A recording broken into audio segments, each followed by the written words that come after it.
Hey, it's Brad here in an awkward pose because I'm going to be demonstrating some knitting techniques for you today. I have a friend who recently started knitting. Her name is Brenda, and she had worries about the loose ends of her knitting when she got to the edge of a row. It always turned out loose. So my wife Veronica made a video showing how to make sure that you're going through the right loop, and I thought I'd make a video to show you a special technique for whenever you're ready for it. So you can knit nice, even, tight, consistent edges, even if you have slightly inconsistent knitting. Now this is a technique that comes from page 52 of Debbie Stoller's book, Stitch and Bitch. It's right there for you if you want to pause it, if you can read that. Alright, so what we're going to be doing is you're going to be making edges that look a little bit different from your normal edge. I've got two colors here, but I want to show you, I want to emphasize to you that this is not good for color changes, really. Let's see, if you make a color change in garter stitch where you're just knitting back and forth, you knit a row, then you go back, knit another row, then it's going to look like that. You're going to have a little blip there with that other color. So I'm only using two different colors to illustrate where the stitches go. That's not to say that this is to be used with color changes. Alright, for any color change row, you'd probably want to not do this stitch. That's the garter stitch where you just knit back and forth. This here is the same kind of technique with the stockinette stitch. So this is where you knit one row, then you purl going back, and then you knit, and then you purl going back. So when you're looking at it, you're knitting the knits and purling the purls. Alright, but don't worry about that for now. That's just the end product. I'm going to show you how to do it. Alright, so this is a pretty easy technique, and I know everyone might tell you that if they've done it several times, it's easy to them, but really there's nothing special to it. I'm going to do it really slowly for you so you can see exactly what's going on. Okay, so this is just garter stitch, so all I'm doing is knitting. Nothing fancy, none of that purling business. Alright, so I've just tied a different color on so I can use a different color to show you what's going on with the stitches here. So we've got a dark green and this sort of pale yellow.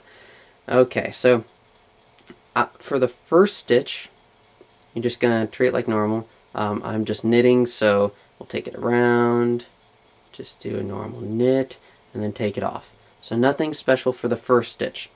But the trick for this one is for every second stitch of the row, when you're first starting, not at the end, but when you're first starting, second stitch, you're going to, okay, say I want to knit. If I'm knitting, then I'm just going to stick the right needle into the left through that second stitch, just like I'm going to knit it, but I don't knit it. I don't do that.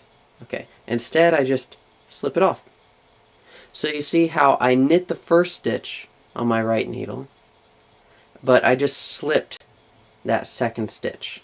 I didn't knit it. So you can see that with the different colors. Now, that's pretty much the technique for the third stitch there. You're just going to keep doing your knitting if you're knitting, or if your pattern tells you purl, then you purl. And then you just pull that snug. Okay? So third one, I've just knit. So I've slipped the second stitch, that's all.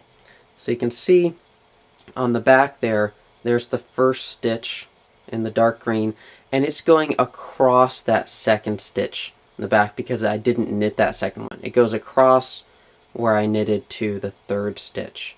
Okay, and then I would just continue just like normal. I'd knit through all the way to the end. Alright, so let's just go to the end. Okay. More, and then I'll show you how to do it on the other side. Okay. Now one reason I want to go to the end is to emphasize to you that you're doing this on the second stitch of every row. That does not mean that you're going to do it from the second to last. You just keep going you don't slip that second to last stitch. You only slip that second stitch. Okay, you can see there. Alright, now I'm going to undo this because I want to show you something. Since you're only doing it on the second stitch and not the second to last stitch, what you're going to end up with is once you get to the end of a row, since on the reverse side when you were going back in that direction to form the row that you're working on now, I on the other side had slipped that stitch, so it came up from the row below. Since that came up from the row below, that looks a little bit different than another stitch. Let me undo another one so maybe you can see this better. Okay, so I just undid my stitches there, nothing fancy. Alright, so you see how on the front we've got this little bump here on the third to last stitch. You don't have that bump on the second to last stitch, and you do on the last stitch because that's the one that I had slipped when I was going in the opposite direction. Okay, so that's just look a little funny. It might be a little bit tighter, but no problem. You just keep on doing what you're doing. Okay, so we're just gonna knit through there, gonna knit through there,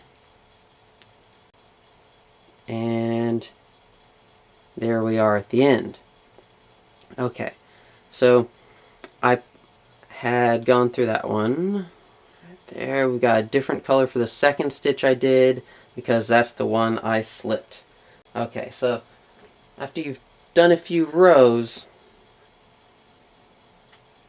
of your garter stitch where you're just knitting, then you've got that little blip there. It shows up as a dash of color in the middle of the new color there. Okay, the other side, this is why I hate garter stitch for color changes. You get the stripe there. You might call it the wrong side. Okay, and it doesn't look all that different, except you can see that this green, my new color, when I slipped the stitch, it traveled across on that back side from the first to the third stitch. Alright, that's just what it's going to look like on the back. And then my edges, they're nice and consistent, and they just aren't going to be loose and uneven when I do that. Okay, so we'll go back on that in a bit, and I can show you again, but before we do that, this is a stockinette stitch. This is where I knit one row and then purl the other row and then knit and then purl. And so the edge of this one is going to look a little different, and I really like this for the stockinette stitch. And you can see, ooh, I'll hold it up in front of the camera. You see there, you can see how these color changes are going along the side, and that's just because that second row gets pulled up. There's the back of it. Alright. And so the second stitch in this row got pulled up there, so you can see it with that color change. So I just pulled it right up. I didn't knit through there and create another loop, or it would have looked like all the rest of them. Instead, I just used, I recycled that second stitch. Okay, so we'll keep that down there. If you want to look at that, you can. And we're going to take this, oops, looks like I just lost a stitch. Okay, so another technique here. Let's just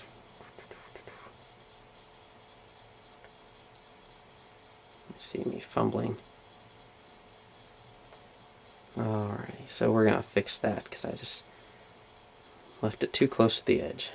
Living on the edge, like Aerosmith would say. Okay, so now we've got that back in order. So I'm doing all my knits. I've got the second one I slipped on there. Now I'm going to turn it around so I can go in the other direction.